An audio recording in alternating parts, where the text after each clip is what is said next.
No symptoms of chemical poisoning. That's how local doctors are describing the aftermath of the attack in the Syrian city of Douma on April the 7th. Witnesses explained how it all unfolded to the UN-backed chemical watchdog just an hour or two ago, alongside Russia's representative to the group. Well, our Europe correspondent Peter Oliver was across it. Went on for more than an hour, didn't it, Pete? Many witnesses were brought forward, a lot of detail too. Take us through the main points that came out. There was a clear message all along, wasn't it?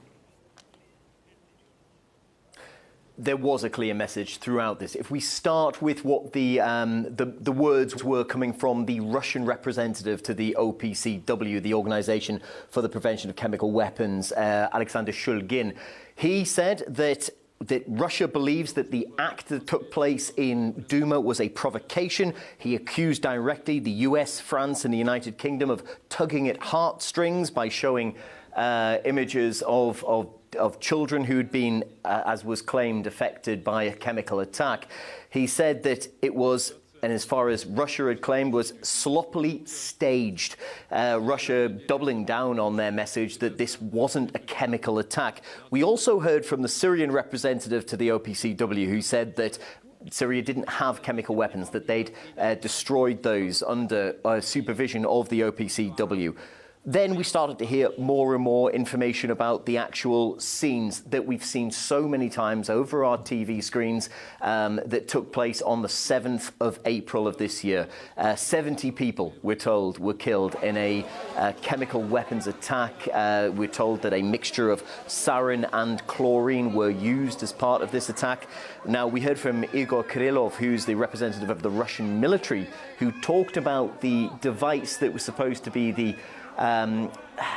what provided the chemical attack. He said that the way it was shown in the canister that was shown in the video, that's not how a canister that had delivered a chemical agent would have looked. He also questioned the scene in which that canister was found. He said logistically that wasn't the way it should have looked. Now, we also, though, heard from one of the standout witnesses of this attack, 11-year-old Hassan Diab. He spoke at length about what he experienced on that day.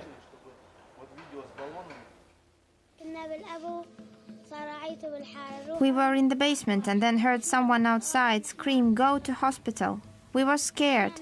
They started to pour water on me. I don't know why they did this.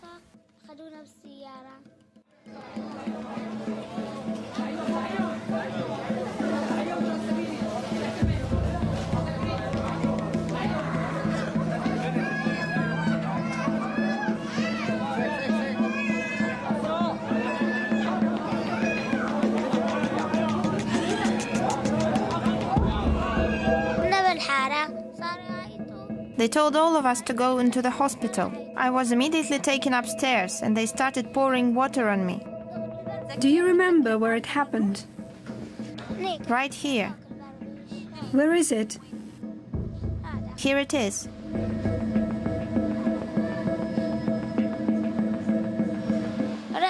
They poured water on me. They put me here and then took me upstairs to my mother.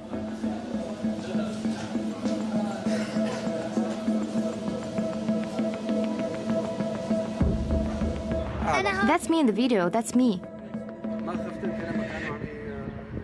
Yes. Now, Hassan and his father weren't the only witnesses that were brought forward by the Russian delegation. We also heard from doctors that were on the scene. They said that they treated people that weren't suffering from the type of symptoms that you would expect from a chemical attack. They said that they did treat people who were suffering from asphyxiation, from smoke inhalation, but nobody that showed any symptoms of, say, a chemical substance having been used. Again, very detailed descriptions that were given. We can listen to them now. Around 7 p.m, I was in the hospital's emergency room. Then a person holding a child entered and started shouting, "Chemical weapons, chemical weapons." The situation in the hospital became chaotic. A lot of people were frightened. They began panicking. People had injuries. They had trouble breathing. But we had patients like that arriving all the time.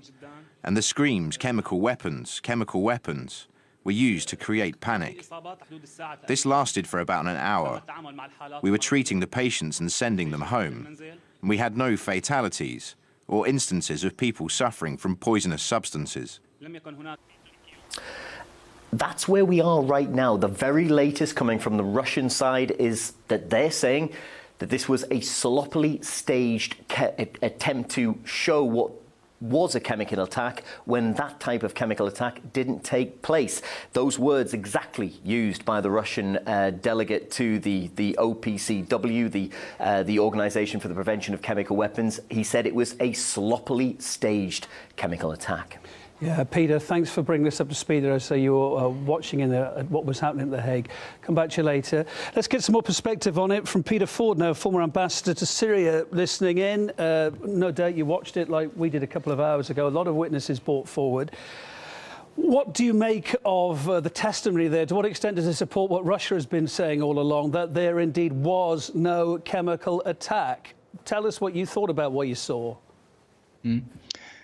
Well, I thought it was very convincing, and it backed up completely the Syrian and Russian version of what actually happened. And the video itself, to anyone with an open mind, it's clear that what's going on. But then I'm afraid that you really need to engage your brain to understand what's going on.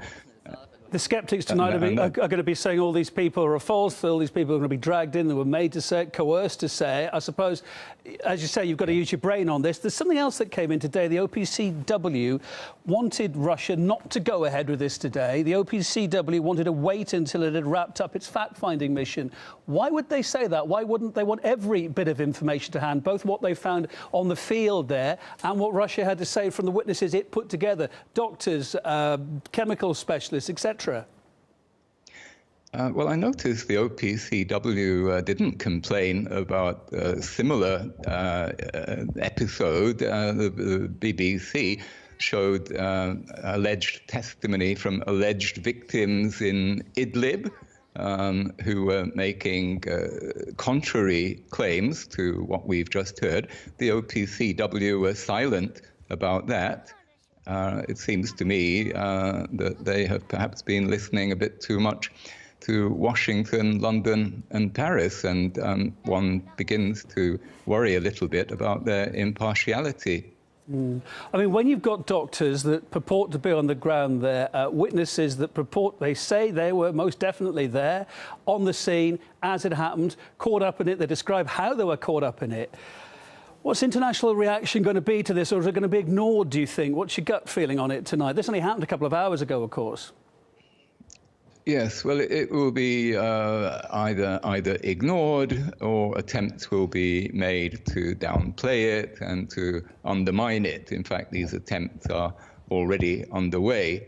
But I think when ordinary people see the footage, the testimony, they are bound to be impressed. And in fact, anybody with half a brain could see that these are credible witnesses. But admittedly, half a brain is setting the bar very high for most British parliamentarians and most British political commentators in the media. And surely anyone looking on here with an open mind about what may or may not have happened will question the quickness, if you like, the urgency for the UK, for France and the US to go in and make those strikes. Why so quickly? Why couldn't they wait until the results of all these investigations are going on, till more testimony had been heard? It casts more doubt over it, surely.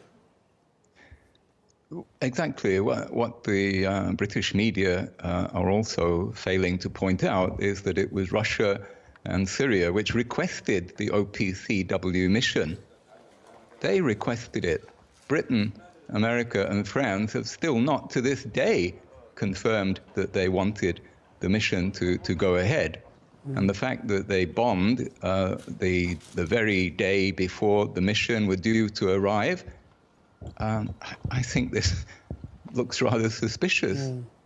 Well, aside to this, then, questions about how long the US is going to stay in Syria. Now, US Secretary of State Mattis said today that the US is going to expand its fight in Syria. That, again, contradicts Donald Trump's early desire to leave. And he's made various statements about it, as we know. He was going to pull out, then he wasn't, then this happened. What is the White House's latest strategy, do you think?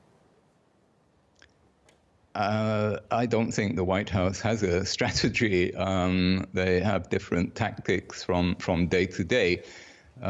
But to be fair to President Trump, he does seem to have a strong inclination to put America first and bring American troops back home and stop wasting trillions of American taxpayers' money. That's his clear inclination. But of course, the deep state in America, the security state, the generals, the political elites are all pulling in the other direction. They want endless war in the Middle East. Yeah. Peter, whether our viewers agree with you or not, it's always very good to have your insight, your experience. Peter Ford, former UK ambassador to Syria. Thanks for being on RT International Live with us tonight.